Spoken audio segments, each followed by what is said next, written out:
কিরে বন্ধু, ঈদ মোবারক। বন্ধু, ঈদ মোবারক। আমি তোর জন্য অপেক্ষা করতেছিলাম।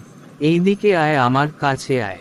দাঁড়া, আসতেছি। তোরা কি কোরবানি দিছস রে? হাট থেকে অনেক বড় গরু কিনছি।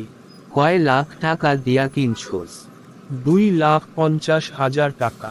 কইছিলাম যে একটু কমাইয়া রাখেন, কিন্তু রাখে নাই। এই বলদ গরুর দাম কি কমাইয়া রাখে রে? যেই দাম কয় ওই দামে কিনতে হয়। কিন্তু আমি তো বলদ হইয়া গেলাম। ওই দিন কাশেম স্যারে কইছিল যে এই দাম কইলে এই দামেই নিলে বলদ হয়। আরে গরুর দাম কমে নেয় না, আর তুই বলদ হস নাই। ও আচ্ছা, তগো গরু জবাই দিছে?